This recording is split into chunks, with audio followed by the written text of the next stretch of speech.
సమయాలు సమయం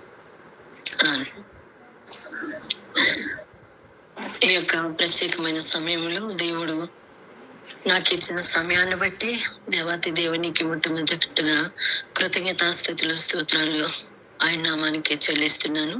కూడి వచ్చిన మీ అందరికీ కూడా నా యొక్క హృదయపూర్వక వందనాలు.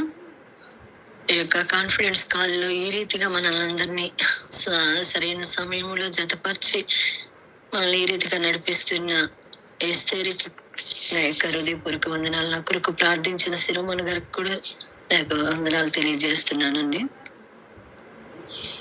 థ్యాంక్ యూ సో మచ్ అమ్మా. అపొస్తలుడైన పౌలు కొరింథీయులకు రాసిన మొదటి పత్రిక 13వ అధ్యాయము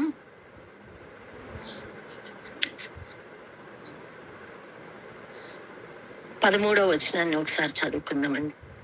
కాగా విశ్వాసము, నిరీక్షణ, ప్రేమ ఈ మూడును నిలుచును, వీటిలో శ్రేష్టమైనది ప్రేమయే. అపొస్తలుడైన పౌలు కొరింథీ సంఘానికి రాస్తూ 13వ అధ్యాయం 13వ వచనములో కాగా విశ్వాసము, నిరీక్షణ, ప్రేమ ఈ మూడును నిలుచును, వీటిలో శ్రేష్టమైనది ప్రేమయే. ప్రార్థన చేసుకుందామని. మాకు కాదు యెహోవా, మాకు కాదు, మీకే ఘనత ప్రభావం మహిమ ఆరోపిస్తున్నామయ్యా.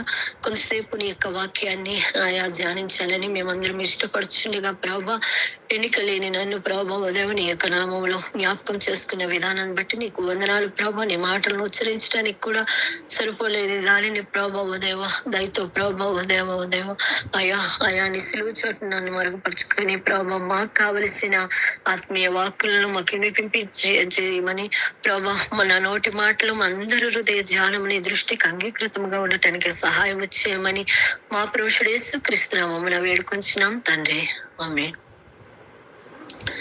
అపొస్తలుడైన పౌలు కొరింథీ సంఘానికి రాయటానికి గల ముఖ్య కారణం ఏంటంటే, కొరింథీ గ్రీస్ దేశంలో చాలా ప్రాముఖ్యమైన నగరం అని మనం తెలుసుకోవాలి. ఎందుకంటే గ్రీస్ దేశం అనేది చాలా పెద్ద ప్రాముఖ్యమైన నగరం. అలాంటి దగ్గర అంతర్జాతీయ వాణిజ్య కేంద్రముగా నిలిచిన ఈ కొరింథీ పట్టణంలో అపొస్తలుడైన పౌలు అక్కడ నివసిస్తూ సేవా జీవితములో ముందుకు సాగుతూ అనేక సంఘాలను ఏర్పాటు చేసే విధానములో మొదట విశ్వాసులు అందరూ పౌలును అంతగా దేవునిలో వారు ఇష్టపడేవారు కాదు. ఎందుకంటే పౌలు పూర్వము హింసకుడు, దూషకుడు, హానికరుడు కాబట్టి పౌలుని ఆ రీతిగానే చూస్తూ ఉండేవారు. గాని తరువాత రాను తన యొక్క సేవా జీవిత ఫలితముగా ఆయన్ని ఎంతమందో అంగీకరించేవారు. గాని ఇక్కడ కొరింథీ సంఘములో కొన్ని తెగలు ఉండటం జరిగాయి. ఏంటంటే ఎప్పుడైతే పిలవబడిన క్రైస్తవులుగా పిలవబడిన విశ్వాసులు ఉన్నారో వాళ్ళు కొంతమంది ఏమో అపోలో వాళ్ళని, కొంతమంది పౌలు వాళ్ళని, కొంతమంది ఏమో పేతురు మమ్మల్ని మాకు దగ్గరికి మిషనరీగా వచ్చాడు కాబట్టి పేతురు వాడినని, కొంతమంది ఏమో తటస్థ వాదులుగా అంటే వాగ్వాదాలు చేసే వారిగా క్రైస్తవులుగా పిలువబడుతున్న వారు అక్కడ ఉండటం జరిగింది. ఈ 4 తెగలకి ఆయన దేవుని యొక్క సువార్తను ప్రకటించడానికి అక్కడ జరుగుతున్న విషయాలన్నిటి విషయంలో శరీరానుసారంగా ఉంటున్న వారిని ఆ యొక్క ఈ యొక్క కార్యకలాపాలు అంటే ఎంత వాణిజ్యం అయితే పెరిగిందో అక్కడ పాపము బహు విస్తారం అవుతుంది కదా.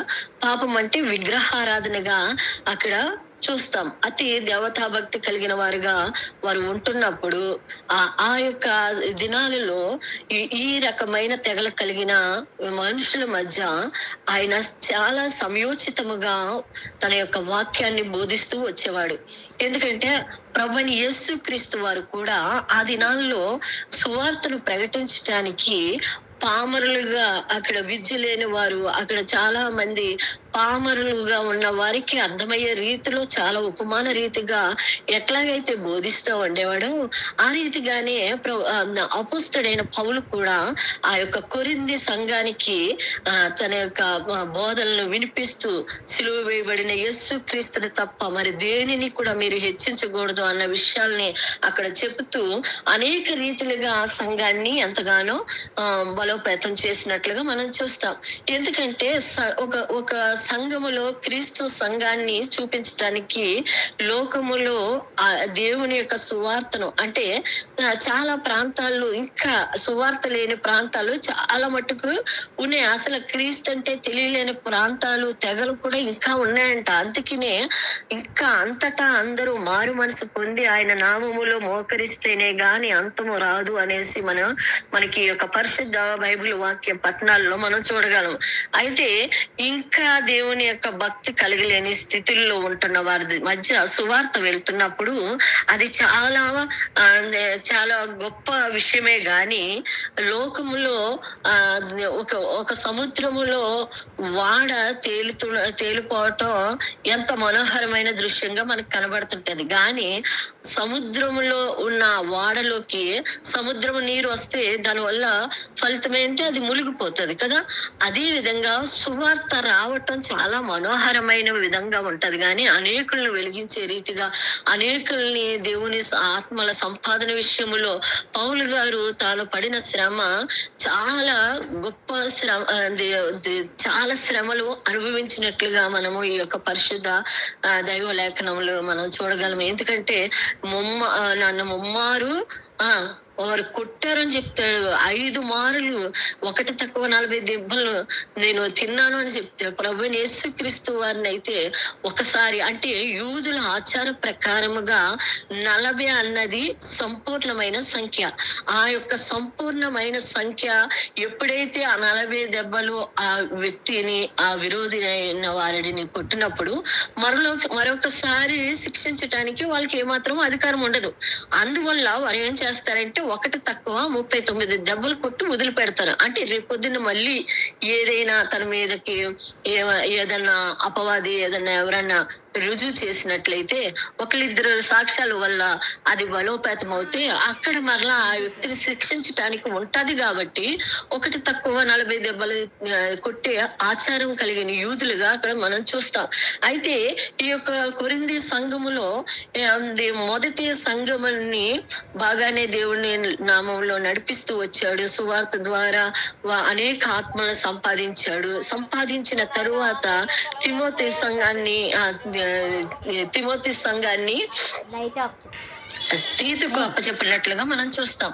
తీతుకు ఆ యొక్క తిమోతి సంఘాన్ని అప్పచెప్పినప్పుడు తీతు అక్కడ విషయాలు వీనికి వచ్చి చెప్తున్నప్పుడు, ఎందుకంటే చాలా మట్టుకి వ్యాఖ్యానకర్తలు చెప్తారు కదా, తిమోతి మొదటి కొరింథీలకు రాసిన పత్రిక తర్వాత 2వ కొరింథీ పత్రిక రాసినప్పుడు అది అనుకోకుండా అది కనిపించటం మానేసింది. కాబట్టి ఇది 3వ పత్రికను కొంతమంది వాదోపవాదాలు చెప్తారు. కానీ మనకి దేవుడు మనకి ఎంతవరకు ప్రాముఖ్యమో, మనకి దృష్టాంతాలుగా ఉండటానికి, మన కనువిప్పు కలగటానికి ఎంతవరకు మన ఆత్మీయ స్థితికి మెరుగైందో అంతవరకు దేవుని యొక్క పరిశుద్ధ లేఖనములు మనకి లిఖించిన వాటిని మనము జ్ఞాపకం చేసుకోవాలి. కాబట్టి ఇక్కడ కొరింథీలకు రాసిన 2వ పత్రికలో తీతు కొన్ని విషయాలు ఆయనకు చెప్తూ ఉన్నప్పుడు పౌలు గారు ఏ ప్రేమనైతే మొదట ప్రేమను మీరు మర్చిపోకూడదు అంటాడు. ఎఫెసీ సంఘానికి కూడా ప్రకటన గ్రంథంలో రాసిన యోహాను గారు రాస్తూ ఎఫెసీ సంఘాన్ని అంటాడు కదా, మొదటి ప్రేమను మీరు మర్చిపోవద్దు అంటాడు. మొదటి ప్రేమ చాలా శ్రేష్టమైంది కదా. మొట్టమొదట ఒక వ్యక్తిని మనం చూసినప్పుడు ఆ వ్యక్తి యొక్క విధానాన్ని మనం గమనించినప్పుడు ఆటోమేటిక్ గా తెలియకుండానే మనం సరెండర్ అయిపోతాం. అంతగా ప్రేమిస్తాం కదా.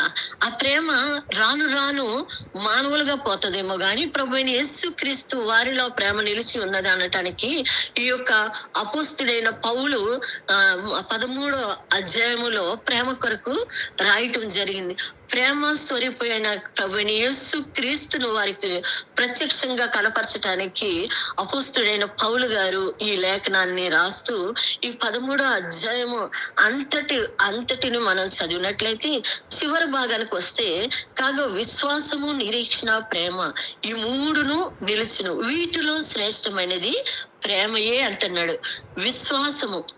విశ్వాసము అనున్నది నిరీక్షింపబడు వాటి యొక్క నిజ స్వరూపమును అదృశ్యమైనవి ఉన్నవన్నటకు రుజువునై ఉన్నదని హెబ్రీ గ్రంథకర్త మనకి రాస్తూ వస్తున్నాడు. అపోస్తుడైన పౌలు హెబ్రీలకు రాస్తూ ఆ యొక్క 11వ అధ్యాయం 1వ వచనాల్లో విశ్వాసం యొక్క నిజ స్వరూపం ఎట్లా ఉంటది అంటే అదేంటంట అదృశ్యమైనవి ఉన్నవన్నటకు రుజువు అంట. అదృశ్యమైనది కొన్ని విషయాల్లో క్రైస్తవులంగా మనం ఈ యొక్క వాక్యాన్ని ఎత్తుపట్టుకొని చాలా సార్లు ప్రార్థిస్తూ వస్తాం. ఎందుకంటే కొన్ని విషయాలు మన కళ్ళకి అది అసాధ్యమైనది కదా. అసాధ్యమైనది సుసాధ్యముగా చేయగల సమర్థుడైన ప్రభువైన యేసు క్రీస్తును నమ్మినట్లయితే వెంటనే విశ్వాసమున్నది నిరీక్షింపబడి వాటి యొక్క నిజ స్వరూపం ఎవరైతే నిరీక్షిస్తున్నామో, దేనికోసమైతే నిరీక్షిస్తున్నామో దానిని పొందుకోవటానికి మనం ఏం చేయాలంట, అక్కడ ఏదీ లేదు గాని ఉన్నట్టుగా దేవా నువ్వు ఇస్తున్నావు, నీకు వందనాలు అని మనం ఎప్పుడైతే అట్లా ప్రార్థన అబ్రహాం గారు చేశారు కదా, మన పితరుడు అబ్రహాం దేవుడు, ఇస్సాకు దేవుడు, యాకోబు దేవుడు అని ఆ దినాన్ని ప్రార్థించిన ఆ యొక్క అబ్రహాము గారు విషయంలో మనం చూసినట్లయితే తన జీవితంలో తను దేవుని యొక్క మాటను నమ్మాడంట. అది అతనికి నీతిగా ఎంచబడ్డదంట.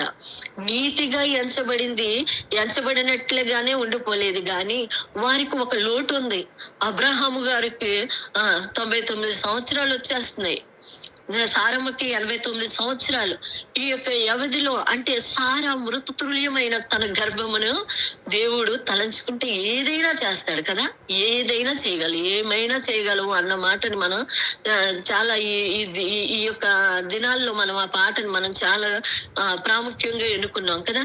ఏమైనా చేయగలడు, అవును ఏమైనా చేయగలడు. ఆ దినాన్ని వాళ్ళకి ధర్మశాస్త్రం అనేది లేకపోయినప్పటికీ దేవుని యొక్క మాటకు లోబడి విధేయత చూపి వెంటనే ఆ యొక్క సమయంలో అబ్రహాము గారు ఆ యొక్క మమ్రే గుడారం దగ్గర ఆ యొక్క స్థలములో ఆ యొక్క పరిశుద్ధ దేవదూతలకు ఆతిథ్యం ఇచ్చే సమయములో అబ్రహాము గారు ఏదైతే చెప్పారో శారమ్మ యజమానుడు చెప్పిన మాటకి లోబడి వెంటనే అది సమయం అనక అసమయానక కదా, ఆ దేవదూతలు వచ్చి వారిని పరిశీలించడానికి వచ్చారు అన్నది కూడా వారు గ్రహించకుండా, వారు ఏమి ఇస్తారు అన్నది కూడా ఆశించకుండా అక్కడ శారమ్మ గారు అబ్రహాం గారు చెప్పిన మాటకి లోబడి అక్కడ అన్ని రొట్టెలు చేసిందంట. చాలా ఆ యొక్క అధ్యాయంలో మనం చూస్తాం. అంత ఎన్ని మానికల పిండ అక్కడ ఆమె ఆ రొట్టెలుగా చేసిందో. ఎంత విధేయత, ఎంత లోబడే తన భర్త మాటకు. ఏంటి సమయం కాని సమయంలో ఇలా తీసుకొస్తే ఎలా చేయను అని మారుమాట అనలేదు.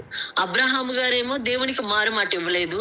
నీ స్వజనుల్ని నీ స్వదేశాన్ని విడిచిపెట్టి నువ్వు వెళ్ళు అన్నప్పుడు ఆయన మాట ఎవరో తెలియదు, ఏదో స్వరము అయినప్పటికీ ఆ స్వరానికి లోబడి తన యొక్క స్వజనుల దగ్గర నుండి ఆయన లోబడి రావటం జరిగింది.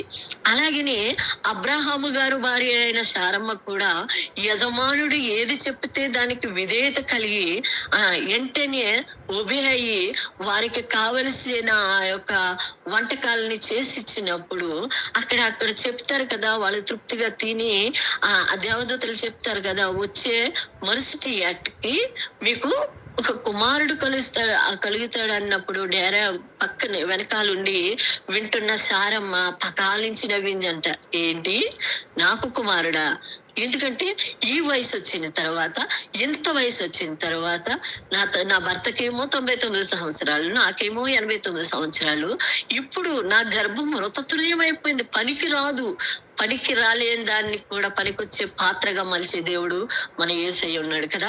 అటువంటి దేవాతి దేవుణ్ణి అంటే విశ్వాసం కలిగిన వారే, లోబడిన వారే గాని తన యొక్క తన యొక్క స్వానుభవాన్ని చూసినప్పుడు తను ఏమవుతుంది, వెంటనే తన యొక్క జీవితంలో ఒక రకమైన అనుకోకుండా తన యొక్క ఏదైతే తన మైండ్ లో ఉందో అది వెంటనే బయటికి వెళ్ళబెక్కినప్పుడు సారా నవ్వనేలా వచ్చే ఏటకి నీ గర్భాన్ని ఒక శిశువు పుడతాడు. ఏ నవ్వు నవ్విందో అదే నవ్వును దేవుడు వారికి బహుమానముగా ఇవ్వటం జరిగింది. ఇస్సాకు అనగా నవ్వు అని అర్థం కదా. ఆ నవ్విన సారమ్మ తన జీవితంలో నవ్వుతూ ఉండటానికి ఆ దినాన్నే యెహోవా తండ్రి వారికి ఆ దూతలను పంపించి వారికి ఇచ్చిన ఆ యొక్క ఎందుకంటే అబ్రహాము నమ్మాడు. వాళ్ళు అన్నారు, వాళ్ళకు ఒబే అయ్యారు. ఎందుకంటే సరే నా దేవుడు తప్పనిసరి కొన్నిసార్లు మానవులుగా వేసారిపోతాం చాలా విషయాల్లో. వారి జీవితాల్లో కూడా అటువంటి అవకతవకలు జరిగి వారి జీవితాల్లో కూడా. ఎందుకంటే ఒకనొక దినాన్న అబ్రహాం గారికి 75 సంవత్సరాల వయసు ఉన్నప్పుడు ఇంక నాకు పిల్లలు ఏం పుడతారు, ఎలియాజరే నాకు ఆస్తికర్తకు నా ఆస్తికి అంతా హక్కుదారుడు అనేసుకున్న అబ్రహాం గారు ఇక్కడ దైవజనులు దేవదూతలు చెప్తున్న మాటకి లోబడినట్టుగా మనం చూస్తాం. ఆ లోబడటం వల్లే మరుసటి ఏటగా వారు మరలా వచ్చే సమయానికి వారి కౌగిట్లో ఆ యొక్క ఇస్సాకును చూడటం అదృశ్యమైనవి ఉన్నవన్నటకు రుజువునై ఉన్నదే అనేసి అది అబ్రహాము గారి జీవితంలో ఆ దినాన్ని మనం చూస్తాం కదా. అబ్రహాము గారు ధర్మశాస్త్రాన్ని చదువుతూ ఆ ధర్మశాస్త్రంలో ఉన్న లేఖనాలని బట్టి నమ్మలేదు గాని ఈ దినాల్లో దేవుడు మనకు అన్ని సమకూర్చి కదా. చిన్న పిల్లలకి మనము ఎలా ఉన్న ఫ్రూట్ అలాగిచ్చాం కదా, ఒక అరటి పండుని ఒలిసి తినిపిస్తాం, ఇస్తాం లేదంటే పిల్లలకి. అదే రీతిగా మనకు కూడా ఏది అవసరమో, దేని వల్ల ఏది చదివితే మనకి క్షేమకరమో, ఏది చదివితే మన సాక్ష్యానికి మన యొక్క హృదయానికి అది బలాన్ని ఇస్తుందో, మన యొక్క ప్రార్థనకి ఇంకా అది మన యొక్క పక్షాన్ని ఉండి మనల్ని బలపరుస్తుందో అటువంటి దైవ వాక్యాన్ని మనకి అట్టిపండు ఒలిచి ఒట్టి మనకి తొక్కలతో కాదు కానీ ఆ యొక్క ఫ్రూట్ ని ఒలిచి పెట్టినట్లుగా మనకి దేవుడు ఈ యొక్క పరిశుద్ధ గ్రంథాన్ని మనకి ఇచ్చిన. మరి ఆ దినాన్ని ధర్మశాస్త్రం లేకుండానే వారు లోబడ్డారు కదా. ఈ దినాన్ని ధర్మశాస్త్రం ఉండి కూడా అనాలోచనమైన జీవితాలు కలిగిన ఉంటూ వస్తున్నాం. చాలా సార్లు పడిపోతున్నాం, నిలబడుతున్నాము, అదే సమయంలో పడిపోతున్నాము. ఎప్పుడైతే నిలబడతామో అనుకుంటామో అప్పుడు జాగ్రత్తగా చూసుకోవాలని దేవుని వాక్యం చెప్తుంది. అయితే మనమైతే ఏమవుతాము, నిలబడిన పరిస్థితిలో సాతాను ఎలాగైనా తన్ని పడద్రోయాలని చూస్తాడు. ఎప్పుడైతే సాతాను పడద్రోయాలని చూస్తున్నాడో వెంటనే మనకి దేవుడు కొన్ని ఇండికేట్స్ ఇచ్చినప్పుడు వాటికి మనము దాన్ని బట్టి మనము వెంటనే సరైపోలేని పరిస్థితుల్లో ఏమవుతుందంటే మన జీవితాలు చాలా తెలియలేని. ఎందుకంటే ప్రభువైన యేసుక్రీస్తు యెషయా గ్రంథంలో దేవుని వాక్యం చెప్తుంది కానీ ఏమని చెప్తుందంటే ఆయన కోపము నిమిషం మాత్రం ఉంటదంట, ఆయన దయ ఆయుష్కాలం ఉంటదంట. అంటే ఒక నిమిషము ఆయన మనల్ని చిన్నబుచ్చుకున్నాడు అనుకోండి, వెంటనే మనకి ఏ కష్టం వస్తుందో, ఏ కష్టం ద్వారా కొట్టబడతామో మనకే తెలియదు కదా. కాబట్టి ఆయన కోపము నిమిషం మాత్రం ఉంటది. ఆ ఒక్క నిమిషానికి మనం ఆహుతి అవ్వకుండా ఉండాలి అంటే మనము ప్రతి దినము పరిశుద్ధ పట్టణాన్ని చదువుతూ ఉన్నప్పుడు మాత్రమే అది సాధ్యమవుతుంది. చదువుచున్న ఆ వాక్యాన్ని మనం గ్రహించి ప్రార్థనా పూర్వకంగా దేవుని సన్నిధిలో మనం కనిపెట్టినప్పుడు మాత్రమే దేవుడు ప్రతి కీడుల నుండి మనల్ని తప్పిస్తుంటాం. కీడులు రావా అంటే వస్తాయి, అది మన అనాలోచనమైన స్థితిని బట్టి మనకి వస్తున్నాయి. కాబట్టి దాని నుండి తప్పించుకోగల మార్గాలను కూడా దేవుడు మనకి ఏర్పాటు చేశాడు. ప్రతి దినము దేవుని యొక్క పరిశుద్ధ లేఖనాలని మనం పఠించవలసిన వారంగా ఉండాలని దేవుడి వాక్యం చెప్తుంది. విశ్వాసము అనున్నది నిరీక్షింపబడి వాటి యొక్క నిజ స్వరూపము. నిరీక్షించాలి ఒక విషయము. అది 2వ పాయింట్కి వచ్చినట్లయితే నిరీక్షణ కలిగిన వారంగా మనం ఉండాలి. నిరీక్షణ లేని జీవితం మనలో ఉన్నట్లయితే చాలా భయంకరమైన పరిస్థితికి మనము లోనవుతాం.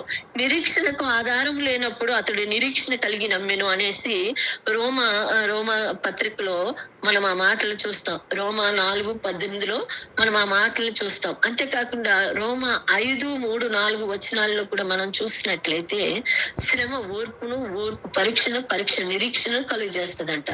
శ్రమలు వస్తున్నాయి అంటే మనము వాటిని ఓర్చుకోగలిగే శక్తిని, సామర్థ్యాన్ని దేవుడి నుండి మనం పొందుకోవాలి. ఎప్పుడైతే ఆ శ్రమ నుండి ఓర్పుని మనం పొందుకుంటామో ఆ పొందుకున్న ఆ ఓర్పుని పరీక్షిస్తాడంట దేవుడు. పరీక్షించి మనము నిరీక్షణలోకి వెళ్ళటానికి కదా, కొన్ని నిరీక్షణ కలిగిన జీవితాలు వీరి జీవితాల్లో కూడా, అబ్రహాము గారి జీవితాల్లో కూడా నిరీక్షణ లేని సమయములో నిరీక్షణ కలిగి ఉన్నాడు. ఎప్పుడైతే నిరీక్షణ కలిగి ఉన్నాడో వారి యొక్క జీవితంలో సారా మృతతుల్యమైన ఆ యొక్క గర్భాన్ని దేవుడు వాడుకొని వారి జీవితాల్లో నవ్వును పుట్టించాడు కదా. నిరీక్షణ లేని ఇతరులు అనేది మీరు దుఃఖపడుకునే అనేసి మన యొక్క కుటుంబాల్లో ఎవరైనా మన ప్రియులను పోగొట్టుకున్నప్పుడు ఆ మాటలని చెప్తూ ఉంటారు. అంటే ఆ దేవుని యొక్క వాక్యము ద్వారానే ఒకరినొకరు ఆదరించుకోగలం. దేవుని యొక్క ఎందుకంటే నిరీక్షణ కలిగి ఉండాలి. దేనికైనా ఎప్పుడైనా మనము ఇక్కడ పరదేశులము, యాత్రికులు అన్న విషయాన్ని మనం గుర్తించినప్పుడు మాత్రమే ఈ నిరీక్షణ కలిగి ఉండగలం. నిరీక్షణ లేని వారిగా మనం ఉంటే ఏమవుతుందంట, నిరీక్షణ గలవారే సంతోషించు అంటున్నాడు. నిరీక్షణ కలిగి ఉండాలంట, ఆ విషయాల్లో మరలా మనం సంతోషిస్తూ ఉండాలంట. శ్రమ యందు ఓర్పు గలవారే ప్రార్థన యందు పట్టుదల కలిగి ఉండాలి అని దేవుని వాక్యం చెప్తుంది. నిరీక్షణ గలవారంగా మనం ఉండాలి. నిరీక్షణలో కూడా మనం ఏం చేయాలంట, సంతోషించాలంట. శ్రమ యందు ఓర్పు గలవారే ప్రార్థన యందు పట్టుదల విడువకు ఉండాలి. ప్రార్థన, పట్టుదల కదా. ఇటువంటి శ్రమ సువార్త పాఠములో 12 సంవత్సరాల రక్తస్రావం గల స్త్రీకి ఆ శ్రమ వచ్చింది. ఆ శ్రమ వల్ల తన యొక్క డబ్బునంతా కోల్పోయింది, తన యొక్క శరీరంలో ఉన్న బలాన్నంతా కోల్పోయింది. ఒకనొక దినాన్ని చెప్పారు, దేవుడు ఆ మార్గంలో వెళ్తున్నాడు, ఆయన ద్వారా ఎన్నో ఆశ్చర్య కార్యాలు, అద్భుత కార్యాలు జరిగిందని ఆ నోట ఈ నోట తను ఏం చేసింది, దేవుని యొక్క వస్త్రపు చెంగును కదా చాలా జాగ్రత్తగా, ఎందుకంటే మలినమైన స్త్రీ అక్కడ మధ్యలోకి రావటానికి వీల్లేదు. అయినప్పటికీ వాటన్నిటిని దాటుకొని నా ప్రభు వస్త్రపు శంగాన్ని నేను పట్టుకుంటే కదా, తను వచ్చి కౌగిలించుకోవాలనుకోలేదు. కానీ తను ఏమనుకుంది, తన పాదాలను కూడా ముట్టుకోవాలనుకోలేదు. తను ఏం చేసింది, వస్త్రాన్ని ముట్టుకుంటే చాలు. అది దాని యొక్క విధానం ఎవరికి తెలియదు కదా. అంత కిక్కిరిపోయే జనాల్లో అసలు ప్రభువైన యేసుక్రీస్తు వారు అంటే అక్కడ నా ప్రభావం పోయింది అంటున్నాడు, నా ప్రభావం వెడలింది అంటున్నాడు. నా ప్రభావం వెళ్ళి ఒక స్త్రీకి స్వస్థత వచ్చిందని. ఎందుకంటే ఆయనకి అన్ని తెలుసు, హృదయ రహస్యాలు హృదయంలో యోచించినప్పుడే ప్రభువైన యేసుక్రీస్తు వారు ఆ స్త్రీని చూసినట్లుగా మనం చూస్తున్నాం. ఎప్పుడైతే తను నిర్ణయించుకున్న తను విశ్వాసంతో వచ్చి తన వస్త్రాన్ని, ప్రభువైన యేసుక్రీస్తు వారి వస్త్రాన్ని ఎప్పుడైతే ముట్టుకుందో వెంటనే తన యొక్క జీవితంలో గొప్ప వెంటనే అరికట్టిందంట ఆ రక్తధార కదా. అటువంటి విశ్వాసంలోకి రావాలి. మనకు ఉదాహరణకి మనము ఒక ఇంట్లో ఒక ఫంక్షన్ జరిగినప్పుడు ఒక వంటవాడిని చాలా బాగా చేస్తాడు అని నమ్మినప్పుడు ఆ వంటవాడు ఏమేమి రాస్తాడో వాటినన్నిటిని ఆ యొక్క ప్రయోజనాల్స్ అన్నిటిని మనం తెచ్చి ఇవ్వటానికి ఇష్టపడతాం. ఎందుకంటే తను నమ్మాము కాబట్టి తన మీద ఆధారపడిపోతాం. ఒక వ్యక్తిని మనం నమ్మినప్పుడు ఆమె చెప్పేది కరెక్ట్ అని మనం విశ్వసించినప్పుడు, తన మీద ఆధారపడిపోయినప్పుడు ఆ యొక్క ఫలితము ఎప్పుడైతే ఆ వంటకాలు తయారు చేస్తారో వెంటనే ఆ వంటకాలలో ఉన్న రుచిని ఆస్వాదిస్తూ ఉన్నప్పుడు అది ఆ విశ్వాసము బయటికి వెడలవుతుంది. విశ్వాసం అన్నది ఒక వ్యక్తిని మనము ఇంక మారు మాట చెప్పకుండా ఆధారపడిపోవటమే కదా. ఒక వాడి విషయంలోనే అంత ఆధారపడిపోతుంటే ప్రభువుని యేసుక్రీస్తు వారు చేసిన అనేక ఆశ్చర్య కార్యాలు, అద్భుత కార్యాలని మనం ఎందుకు చవి చూడలేకపోతున్నాం కదా. కొన్నిసార్లు కొన్ని ప్రార్థనలకి మనం జవాబు రాలేని క్షణంలో వెంటనే ఎన్నో ప్రార్థనలకి జవాబులు పొందుకుంటూ వస్తాము. కొన్ని ప్రార్థనలకి జవాబు రాకపోతే ఎవరమైనా చెప్పి నేను గాని వినే మీరు గాని ఎవరమైనా కూడా కొంత ఆందోళనకి ఎన్నో సంవత్సరాలు బట్టి ప్రార్థన చేస్తున్నాం, రావట్లేదు. దాని వల్ల దేవుణ్ణి ఎంతగానో విసిగించే వారంగా, దేవుణ్ణి ఎంతగానో దుఃఖించే వారంగా మనం అయిపోతాం. కాబట్టి మన దేవుడు చేయగల సమర్థుడు అని మనము దేవుని స్తుతించినప్పుడు వెంటనే ఆ కార్యాలు, ఆ యొక్క విడుదల, ఆ స్వస్థత, లేకపోతే ఆ యొక్క రుగ్మత, లేదంటే ఆ యొక్క ఆర్థిక పరిస్థితులు ఏదైనా ఎప్పటికీ దేవుడు తప్పనిసరిగా చేయగల దేవుడు అని మనం నమ్మాలి. అబ్రాహాము గారు నమ్మిన దేవుడు మనం నమ్ముతున్నాం కదా. ఆయన నిరీక్షణ లేనప్పుడు నిరీక్షణకి నిశ్చలమును స్థిరమునైన తన ఆత్మ లంగరు వలె నుండి తెర లోపల ప్రవేశించినది అంటాడు.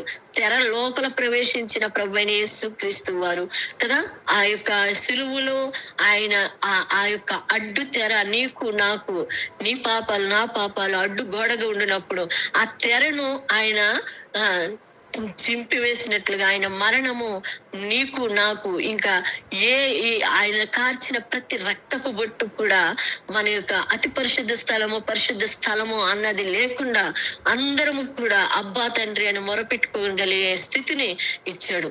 కాబట్టి నిరీక్షణ కలిగిన వారంగా ఉండాలి.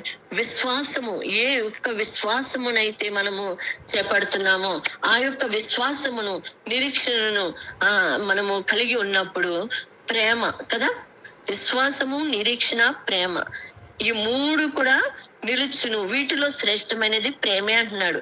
ప్రేమే కదా. ప్రేమ అంటే ప్రభువైన యేసు క్రీస్తు వారికి మాత్రమే యొక్క అధ్యాయం అంతా సరిపోతుంది. మానవులుగా కొన్నిసార్లు కొంతమంది వ్యక్తుల్ని మనం ప్రేమిస్తూ వస్తాము, కానీ అది వీళ్ళు కాదని వాళ్ళు కాదని వీళ్ళు పట్టుకుంటూ వస్తాము మానవులుగా. ఎందుకంటే కొంచెం కష్టం ఉన్నప్పుడు వాళ్ళతో మానేస్తాము, మళ్ళీ కొంత వీళ్ళతో కష్టం వచ్చినప్పుడు మళ్ళీ వాళ్ళని పట్టుకుంటాం, వాళ్ళతో కష్టం వచ్చినప్పుడు వీళ్ళని పట్టుకుంటాం. మనది ద్వంద్వ స్వభావం కలిగిన వారము. కాబట్టి మన యొక్క ప్రేమకు ఈ యొక్క వాక్యాలు సరిపోగాని దేవుని ప్రేమ చాలా గొప్ప ప్రేమగా మనం చూస్తాం. ప్రేమ అనే అక్షరాన్ని మనం చూసినట్లయితే 2 అక్షరాల కలయిక ప్రేమగా మనం చూస్తాం. 2 అక్షరాలు, కానీ ఆ ప్రేమ చాలా పవిత్రమైనది కదా, చాలా శక్తివంతమైనది. ప్రభువైన యేసు క్రీస్తు వారిలో మాత్రమే ఆ యొక్క ప్రేమను మనం చూస్తాం. కొన్ని సమయాల్లో ప్రేమ కూడా బలహీనమైందని కూడా మనము ప్రభువైన యేసు క్రీస్తు వారిలోనే మనం చూడగలం కదా. ఆయన ప్రేమ ఎంత బలమైందో అంత నిన్ను నన్ను రక్షించడానికి అంత బలహీనమైందిగా ఆ యొక్క పరలోక రాజ్యం విడిచిపెట్టుకోకుండా చెప్తాడు కదా. పిలుపులకు రాసిన పత్రికలో 2:5 నేను చూస్తే ఆ యొక్క పరలోక రాజ్య భాగ్యము విడిచిపెట్టకూడని భాగ్యం అని ఎంచుకునక దాసుని స్వరూపం ధరించుకుని రిక్తునిగా మన మధ్యకి వచ్చాడు. ఎంత ప్రేమ అండి కదా. అవును కాదు అని ఒకవేళ తన మాటతోటి వీరంతా చాలా చెడ్డ మనసు కలిగిన నరులు కాబట్టి మనలో మంచి నరులను చేసుకోవచ్చు అనుకోలేదు. ఏ సృష్టినైతే సృష్టించాడో ఆ సృష్టిలో అవన్నీ కలుగునుగా కన్నాడు, కానీ మానవుని దగ్గరకు వచ్చేటప్పటికి మన పోలికలో అక్కడ త్రిత్వమైన దేవుడు కనబడుతున్నాడు. త్రిత్వంగా ఉన్న పరిశుద్ధాత్మ దేవుడు ప్రభువైన యేసుక్రీస్తు వారు యెహోవా తండ్రి అక్కడ త్రిత్వంగా కనబడుతున్నాడు. మన పోలికలో మనం ఎవరము అసలు ఆయన పోలికలో ఉన్న జనాంగము కదా. మనము ఆయన పోలికలో ఉన్న జనాంగమైన మనము ఆయన స్వభావాన్ని ధరించుకోవటానికి పోయి మన స్వనీతిని ఆశ్రయించేస్తున్నాం. మన స్వనీతిని ఎప్పుడైతే ఆశ్రయిస్తున్నామో మనకి లేనిపోనివన్నీ కూడా మన జీవితాల్లో పనికి రాలేనివన్నీ కూడా మన జీవితాల్లో పనికొచ్చేవిగా ప్రాముఖ్యత ఇస్తున్నాము. పనికొచ్చిన ప్రభువైన యేసు క్రీస్తు ప్రేమ గ్రంథం కదా. ఈ యొక్క పరిశుద్ధ గ్రంథానికి మరొక పేరు ప్రేమ గ్రంథం అనేసి చెప్పుకోవచ్చు. ఎందుకంటే ప్రేమ వయసుతో గాని హృదయానికి గాని సంబంధించింది కాదు అన్న విషయాన్ని మనం గుర్తించాలి. ప్రేమకు వయసుకు మధ్య అర్థం కాని ఒక అనుబంధం ఉన్నదన్న విషయాన్ని మనం గుర్తించాలి. ప్రపంచంలో ఎన్నో ప్రేమలు ఉంటాయి కదా, తల్లిదండ్రుల ప్రేమ, అక్క చెల్లెల ప్రేమ, గురు శిష్యుల ప్రేమ, స్నేహితుల మధ్య ఉన్న ప్రేమ, ఇవన్నీ కూడా వ్యక్తిత్వం చెడిపోతే ఆ వ్యక్తిలో ఉన్న ప్రేమ కూడా చెడిపోతుంది కదా. మన ప్రేమలు అట్లా ఉంటాయి, అది ఎవరైనా సరే కదా. కొన్నిసార్లు ఈర్ష, స్వార్థం మన జీవితాల్లో, అసూయ, పగ, ద్వేషం ఇవన్నీ మన జీవితాల్లో ఉంటాయి. కాబట్టి మొదట ప్రేమ కలిగిన మనము తుదకు కొన్ని రోజుల సహవాసానికి వచ్చేటప్పటికి మన అసలు రూపము మన బయట పడుతూ ఉంటది. పగ, ద్వేషం, అసూయ కదా, స్వార్థము మనలో ఉంటాయి.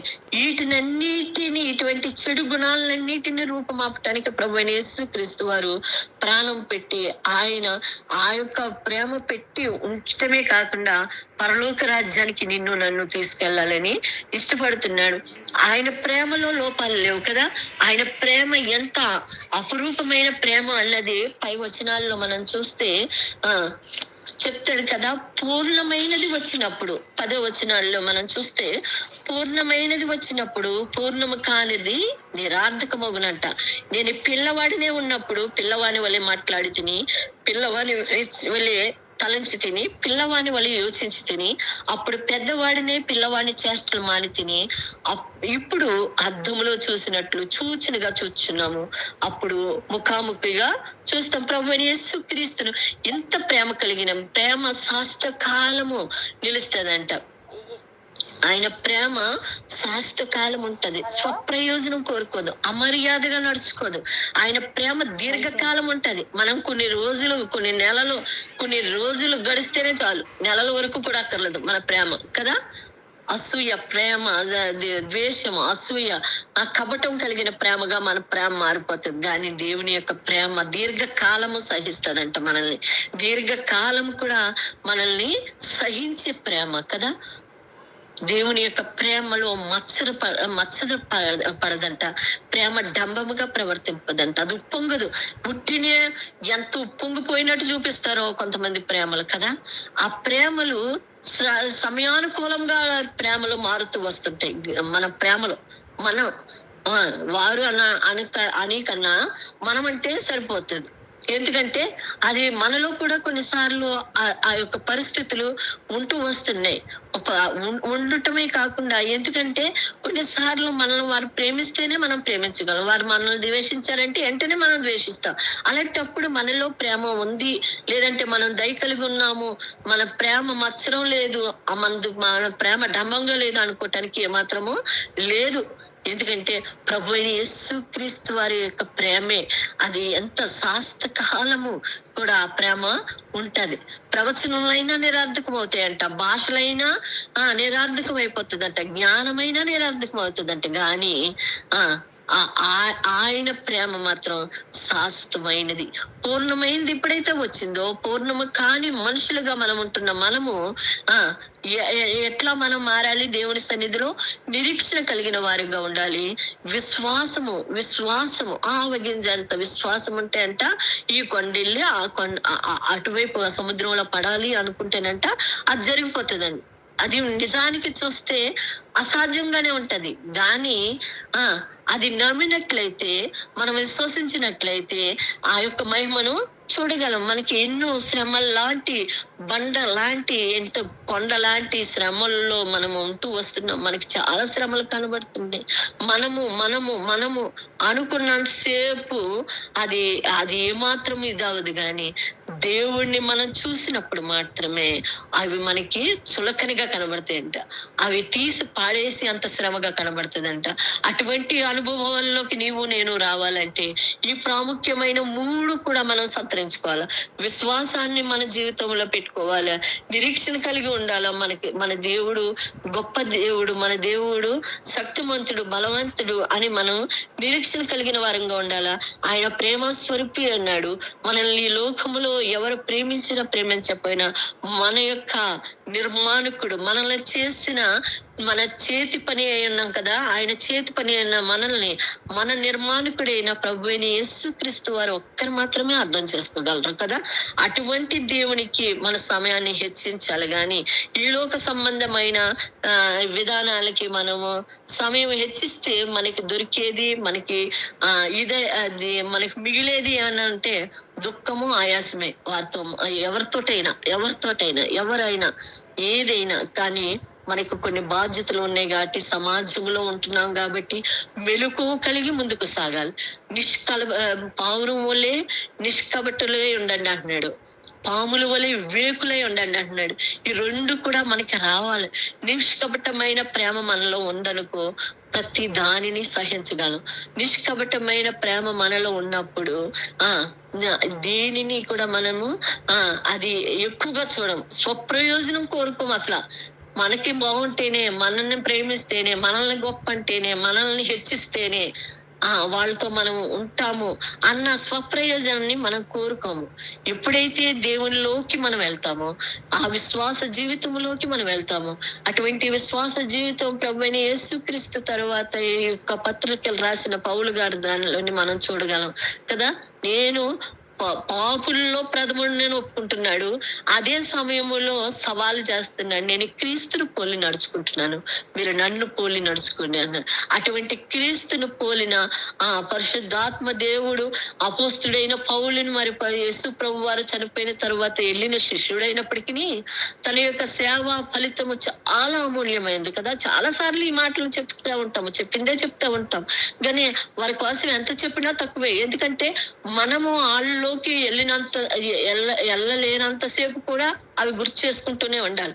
మన యొక్క జీవితము అటువంటి గొప్ప ఆత్మల సంపాదకులుగా మనం మారినప్పుడు, ఒకవేళ అంత సేవ చేసిన మనము పరలోక నిత్యరాజ్యానికి మనం వెళ్ళినంత వరకు కూడా ఈ యొక్క పరిశుద్ధ గ్రంథాన్ని మనం పఠిస్తూనే ఉండాలి. దేవుని యొక్క కార్యాలు, ఎందుకంటే చాలా విషయాల్లో మనకి నిరీక్షణ లేని సమయాల్లో, విశ్వాసం లేని సమయాల్లో, మన ప్రేమను కోల్పోయిన సమయాల్లో అయ్యా అబ్బా తండ్రి అని పిలుచుకోవటానికి మనకు ఒక్క దేవుడు ఉన్నాడు అని నిదర్శన ఈ యొక్క బైబిల్ గ్రంథమే. కాబట్టి ఈ యొక్క బైబిల్ గ్రంథంలో ఉన్న ఈ గొప్ప ఈ మూడు వీటిలో శ్రేష్టమైనది ప్రేమ అన్నాడు. ఈ ప్రేమ ప్రభువైన యేసుక్రీస్తు వారికి ప్రేమస్వరూపి అని మరొక పేరు ఉంది కదా. ఆయనే ప్రేమస్వరూపి, ఆయన్నే మనం ప్రేమించాలి, ఆయనకి ఇవ్వవలసిన సమయం మనకి ఇవ్వాలి. ప్రేమ అంటే ఏంటి? ఏం కాదు. ఒక ప్రేమికుడు ఒక ప్రేమికురాలని తో మాట్లాడుతున్నప్పుడు సమయం తెలీదు. మనం నిజంగా ఆ వ్యక్తిని మాట్లాడుతుంటే మనకు సమయం తెలీదు. అదే విధంగా ప్రభువైన యేసుక్రీస్తు వారితో మన సాంగత్యం చేస్తున్నప్పుడు, అంటే దేవుని వాక్యం చదువుతూ దేవునిలో మనం ముందుకు సాగుతూ ఉన్నప్పుడు మనకు కూడా సమయం తెలియకుండానే అయిపోతుంది. అదే ప్రేమ. కాబట్టి అటువంటి ప్రేమను నేను కలిగి ఉండాలని దేవుడు ఇష్టపడుతున్నాడు. అటువంటి ప్రేమ మనం కలిగి ఉండాలి అంటే, దేవునిలో మనము మమేకం అవ్వాలి అంటే మొట్టమొదట మన లోటుపాట్లు, మన అనుకున్న కన్నా నా లోటుపాట్లు ఎవరికి వాళ్ళమే కదా. ఎవరము ఏం చేస్తున్నాం అన్నది మనకి తెలుసు. కొన్నిసార్లు చాలా తెలివిగా తప్పించుకుంటా ఉంటాం కదా. కొన్ని విషయాల్లో చాలా తెలివిగా మాట్లాడుతుంటాం, లేదండి ఇదండి అదండి, కానీ అది ఏం చేస్తున్నాం అన్నది మన సృష్టికర్తకు మాత్రమే తెలుసు. మనము ఎట్లా మాట్లాడుతున్నాము, అది తప్పించుకోవటానికి మాట్లాడుతున్నామా, నిజంగా మన మనసులో ఉన్నది మాట్లాడుతున్నామా, లేకపోతే వాళ్ళని కొంత అవాయిడ్ చేస్తున్నామా ఏంటి అన్నది.